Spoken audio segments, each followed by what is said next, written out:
दोस्तों आपने अपने आईफोन में iOS 18.1 को तो इंस्टॉल कर ही लिया होगा, लेकिन ऐसे बहुत सारे मजेदार टिप्स और ट्रिक्स हैं iOS 18.1 के जो शायद आप नहीं जानते होंगे। तो आज की इस वीडियो में मैं दोस्तों आपको iOS 18.1 के मजेदार टिप्स और ट्रिक्स के बारे में बताऊंगा जो कि नॉन एप्पल इंटेलिजेंस डिवाइसेस में सपोर्टेड है। जी हाँ दोस्तों, ये सारे जो फीचर्स हैं वो एप्पल इंटेलिजेंस जिसमें सपोर्टेड नहीं है वो आईफोन्स के लिए है। दोस्तों iOS 18.1 का जो पहला फीचर मैं आज आपको बताने वाला हूँ वो है यहाँ पे कंट्रोल सेंटर से रिलेटेड। जी हाँ दोस्तों, अगर आप अपने आईफोन में कंट्रोल सेंटर को ऐसे इनेबल करेंगे या फिर एक्सेस करेंगे तो कुछ इस तरह से आपको देखने के लिए मिल जाएगा। लेकिन ये कंट्रोल सेंटर तो पहले भी था, iOS 18 में ही ये चेंज हो चुका था, लेकिन 18.1 में क्या अंतर है वो जानते हैं। चलिए तो दोस्तों अब अगर आप यहाँ पे कंट्रोल सेंटर में ऐड कंट्रोल्स पे जाएंगे तो आप यहाँ जैसे स्क्रॉल करेंगे नीचे तो कनेक्टिविटी में जितने भी टॉगल्स आप देखेंगे, कनेक्टिविटी का जो ये बटन था इसमें जो भी कंट्रोल्स आपको दिखते थे वो सारे कंट्रोल्स आपको कुछ इस तरह से अलग देखने को मिल जाएंगे। यानी कि स्पेसिफिक आपको यहाँ पे कनेक्टिविटी कंट्रोल्स देखने को मिलेगा जिसमें कि सारे फीचर्स हैं जैसे aeroplane mode, cellular data, personal hotspot, air drop, Bluetooth, VPN, wifi, ये सारे आपको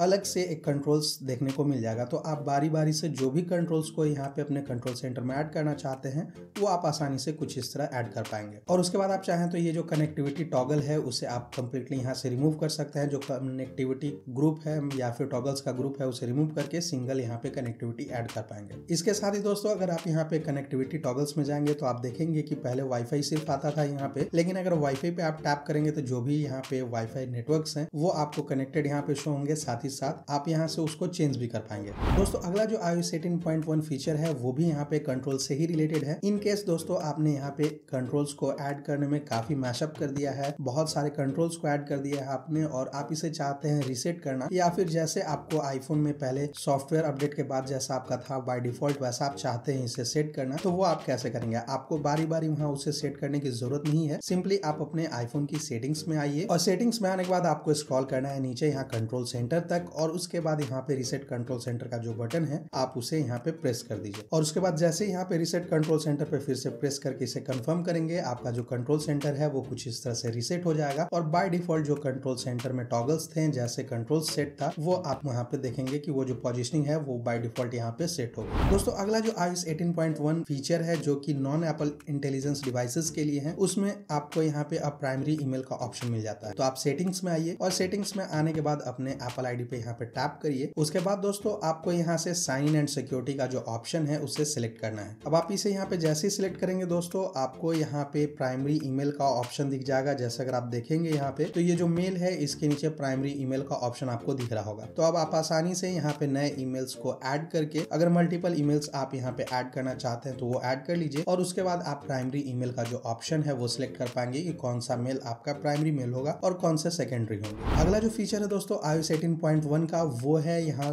पे जो फोन लाइन है उसके रिलेटेड। तो दोस्तों पहले जैसे हमें यहाँ पे अगर इंटरनेट को यूज करने के लिए सिम का सिलेक्शन करना होता था या फिर सेलुलर डेटा का सिलेक्शन करना पड़ता था, तो उसके लिए दोस्तों हम अपने आईफोन की सेटिंग्स में आते थे और फिर सेलुलर में आते, तब जाके हम वहाँ पे अपना जो सेलुलर डेटा प्लान है वो सिलेक्ट करते थे कि कौन सा हमें यूज करना है। लेकिन iOS 18.1 को इंस्टॉल करने के बाद अब आप अपने आईफोन में कंट्रोल सेंटर को एक्सेस करिए और कुछ इस तरह से यहाँ पे सेलुलर डेटा का ऑप्शन आपको दिखेगा। तो अगर आप इस पे टैप करेंगे तो ये ऑन ऑफ होगा, लेकिन इसके अलावे आपको यहाँ पे ऑन के बगल में कुछ एरो जैसा देखने को मिलेगा। तो आप इस पे टैप करिए और यहाँ से फिर आप सेलुलर डेटा का सिलेक्शन कर सकते हैं कि कौन से प्रोफाइल से या फिर कौन से सिम कार्ड से आप यहाँ पे सेलुलर डेटा को यूज करना चाहते हैं। iOS 18.1 को अगर आपने अपने आईफोन में इंस्टॉल कर लिया है दोस्तों तो ये जो फीचर है वो आपके लिए काफी हेल्पफुल होने वाला है। सिंपली आपको किसी भी नंबर पे कॉल करना है या फिर किसी भी कॉन्टैक्ट्स पे आपने कॉल किया है तो कॉल करने के साथ आपको यहाँ पे एक बटन दिखेगा कुछ इस तरह से जो कि यहाँ पे रिकॉर्डिंग का बटन है दोस्तों। तो ये जैसी कॉल कनेक्ट होगा उसके बाद आप ये बटन पे टैप करके किसी भी कॉल को यहाँ पे रिकॉर्ड कर सकते हैं। रिकॉर्डिंग करने के लिए सिंपली आपको इस पे टैप करना है और आपका जो कॉल है वो यहाँ पे रिकॉर्ड होने लगेगा। हालांकि ये जब आप रिकॉर्ड करेंगे तो जो भी दूसरे साइड कॉल पे होगा उसे एक मैसेज आएगा कि this call will be recorded, लेकिन आपका जो कॉल है वो रिकॉर्ड हो जाएगा। अब आप इसको जैसे इंड करेंगे आपका जो कॉल रिकॉर्डिंग है वो सेव हो जाएगा नोट्स ऐप में। तो सिंपली आप टैप करके उस रिकॉर्डिंग को आसानी से सुन पाएंगे। इस फीचर को इनेबल करने के लिए दोस्तों आपको अपने आईफोन की सेटिंग्स में आना है और स्क्रॉल करना है सबसे नीचे और यहाँ से एप्स में चले जाना है। उसके बाद स्क्रॉल करिए नीचे और यहाँ से जो फोन ऐप है उसमें आपको जाना है और स्क्रॉल करके नीचे में आपको कॉल रिकॉर्डिंग का ऑप्शन दिखेगा। तो आप सिंपली इस ऑप्शन को इनेबल कर दीजिए अपने आईफोन में और आप आसानी से किसी भी कॉल को रिकॉर्ड कर पाएंगे। दोस्तों अब हम बढ़ते हैं अगले iOS 18.1 फीचर की तरफ जो कि कॉल रिकॉर्डिंग से ही रिलेटेड है। लेकिन दोस्तों कॉल रिकॉर्डिंग होने के बाद जैसे अभी हमारा जो कॉल रिकॉर्डिंग है वो सेव हुआ नोट्स ऐप में। तो आप नोट्स ऐप को ओपन करिए और आपका जो कॉल रिकॉर्डिंग है, सारे कॉल रिकॉर्डिंग्स आपको कुछ इस तरह से दिखने शुरू हो जाएंगे यहाँ पे। तो सिंपली आप जिस भी कॉल रिकॉर्डिंग को सुनना चाहते हैं उस पर टैप करिए और टैप करने के साथ ही आप यहाँ से उस कॉल रिकॉर्डिंग को सुन पाएंगे। लेकिन ये जो फीचर है दोस्तों वो है ट्रांसक्रिप्शन का फीचर। अगर इनकेस आप इसे सुनना नहीं चाहते हैं तो आपको यहाँ पे ट्रांसक्रिप्शन देखने को मिल जाएगा, जो कि यहाँ पे फिलहाल तो अदर लैंग्वेज में अच्छे से वर्क नहीं करता है, लेकिन इंग्लिश लैंग्वेज में ये परफेक्टली वर्क कर रहा है। सिंपली आपको यहाँ पे टैप करना है और आपने जो भी बात किया हुआ है उसकी ट्रांसक्रिप्शन आपको यहाँ पे देखने शुरू हो जाएगी कुछ इस तरह से, और आप बिना कॉल रिकॉर्डिंग को प्ले किए हुए भी समझ सकते हैं कि क्या इस कॉल में क्या चीजें बातें हुई हैं, वो आप पढ़ सकते हैं। दोस्तों हम बात कर रहे हैं यहाँ पे ट्रांसक्रिप्शन की, तो मुझे iOS 18.1 में एक और नया फीचर देखने को मिला ट्रांसक्रिप्शन से रिलेटेड, जो कि वॉइस मेमोज ऐप में मुझे देखने को मिला। तो सिंपली आपको वॉइस मेमोज को ओपन करना है और उसके बाद अगर आपने कोई भी यहाँ पे रिकॉर्डिंग किया हुआ है, कोई भी रिकॉर्डिंग करके आपने रखा हुआ है वॉइस मेमोज में, तो सिंपली आपको यहाँ पे ये जो वेवलेंथ लाइक आइकन होगा उस पर आपको टैप करना है और टैप करने के बाद ये जो बटन है नीचे में जो कि लेफ्ट साइड में आप देख रहे होंगे, इस पे आपको टैप करना है और उसके बाद जो भी आपने यहाँ पे वॉइस मेमोज रिकॉर्ड किया होगा दोस्तों उसका आपको ट्रांसक्रिप्शन देखने को मिल जाएगा। तो सिंपली आप जिस तरह से कॉल रिकॉर्डिंग को बिना प्ले किए हुए उसके बारे में जान सकते हैं कि क्या चीजें हैं, उसी तरह से यहाँ पे आप वॉइस मेमोज में भी कोई रिकॉर्डिंग को आसानी से इस तरह से ट्रांसक्रिप्ट कर सकते हैं और पढ़ के समझ सकते हैं कि ये जो वॉइस रिकॉर्डिंग है उसमें क्या क्या चीजें हैं। अब दोस्तों हम बढ़ते हैं अगले iOS 18.1 फीचर की तरफ, जो कि मैसेज से रिलेटेड है। तो अगर आपको कोई भी मैसेज यहाँ पे दोस्तों मिला हुआ है, कहीं पे भी कोई भी मैसेज आपका आया है आई मैसेज वगैरह में, तो अब आप आई मैसेज में आसानी से किसी भी टेक्स्ट वगैरह पे अपना जो रिएक्शन है वो शेयर कर सकते हैं। हालांकि रिएक्शन का जो ऑप्शन है पहले से भी था आई मैसेज में, सिंपली आप टैप करते थे और रिएक्ट यहाँ पे कर सकते थे, लेकिन दोस्तों अब आपको यहाँ पे ऑप्शन मिल जाता है बहुत सारे इमोजी स्टिकर्स वगैरह के साथ रिएक्ट करने के लिए। तो सिंपली आपको कुछ इस तरह से स्वाइप करना है लेफ्ट की तरफ राइट से और यहाँ पे आपको एक स्माइली ऑप्शन दिखेगा, तो आप इस पे टैप करिए और यहाँ से जो भी इमोजीज आप सिलेक्ट करना चाहते हैं वो यहाँ पे इमोजी कीबोर्ड आपका इनेबल हो जाएगा और आसानी से कोई भी इमोजी यहाँ से सिलेक्ट करके उस मैसेज पे आप उस इमोजी से या फिर स्टिकर से रिएक्ट कर पाएंगे। चलिए दोस्तों अब हम बढ़ते हैं अगले iOS 18.1 फीचर की तरफ, जो कि मैसेज से ही रिलेटेड है, या फिर यूं कहे तो अगर आप कहीं पे भी कीबोर्ड यूज कर रहे हैं iOS 18.1 को इंस्टॉल करने के बाद, तो ये काफी हेल्पफुल हो सकता है। मैं यहाँ पे मैसेज की बात कर रहा हूँ। अगर मैसेज में आप किसी के साथ कुछ भी शेयर करते हैं, जैसे मैं यहाँ पे अगर कुछ भी नंबर्स टाइप करूँ, जैसे 200 या फिर 2000 मैं यहाँ पे टाइप करूँ, फिर से मैं प्लस करूँ कुछ इस तरह से और कोई भी नंबर्स ऐड कर दूं, फिर से प्लस करके और नंबर्स ऐड करूं, तो इवन मैं ये इसलिए आपको बता रहा हूं दोस्तों कि अगर आप किसी से चैट कर रहे हैं, चैट करने के दौरान अगर आपको कुछ यहाँ पे कैलकुलेशन करना है, कोई हिसाब वगैरह शेयर करना है कि इतने रुपए खर्च हुए, अगर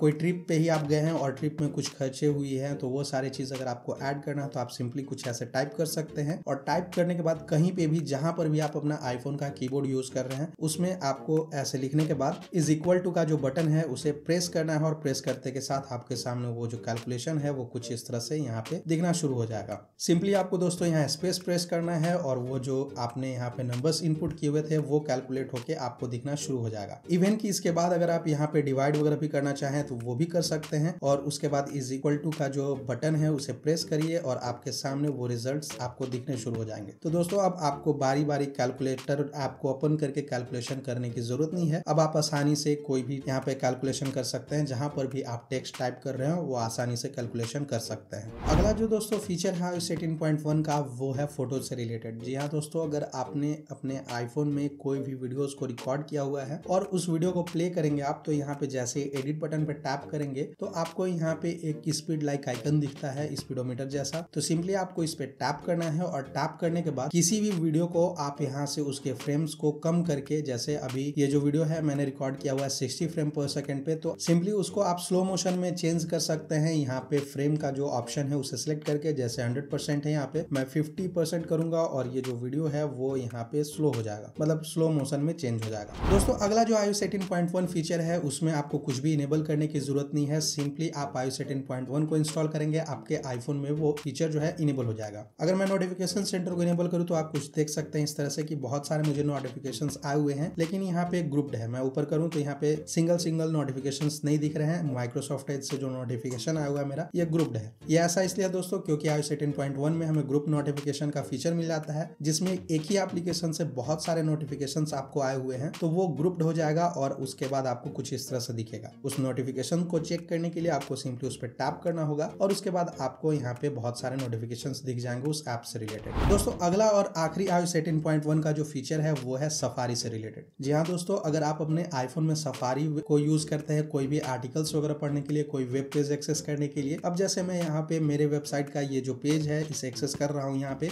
पढ़ने के लिए, लेकिन यहाँ पे बहुत सारे फीचर्स हैं या फिर बहुत सारे एड्स वगैरह हैं जिन्हें मैं चाहता हूँ कि ये यहाँ पे शो ना करे। तो उसके लिए मुझे सिंपली यहाँ पे टैप करना होगा, ये जो बटन देख रहे हैं आप इस पे टैप करना होगा और हाइड डिस्ट्रैक्टिंग आइटम्स पे टैप करके मुझे सिंपली टैप करना है उस पार्ट पे जिसे मैं हटाना चाहता हूँ। तो मैं सिंपली इस पे टैप करूंगा और यहाँ से हाइड का सिलेक्ट कर लूंगा ऑप्शन, और उसके बाद ये थैनोस वाले यहाँ पे डिसअपियरिंग वाला जो एनिमेशन था उसके साथ वो वहां से डिसअपियर हो जाएगा। जैसे मैं यहाँ पे टैप करूंगा और फिर से करूंगा हाइड, और कुछ इस तरह से जैसे चुटकी बजाने पे वो गायब हो जाता था वैसे ही आप वो जो डिस्ट्रैक्टिंग आइटम है वो आपके वेबसाइट से वहां से हट जाएगा। अब आप आसानी से कुछ इस तरह से एक्सेस कर पाएंगे। इवन कि अगर आप इसे हाइड करना चाहते हैं या फिर जैसा नॉर्मल था वैसे ही आप अपने वेब पेज को लाना चाहते हैं तो सिंपली आपको आई बटन पे यहाँ पे प्रेस करना है और शो हिडन आइटम्स पे टैप कर दीजिए और उसके बाद आपका जो वेबसाइट है वो नॉर्मली यहाँ पे दिखना शुरू हो जाएगा। तो दोस्तों ये थे iOS 18.1 के मजेदार फीचर्स जो कि नॉन एप्पल इंटेलिजेंस डिवाइसेस के लिए काफी हेल्पफुल है। वैसे अगर आपको iOS 18.2 में क्या क्या नए फीचर्स मिलने वाले हैं उसके बारे में जानना है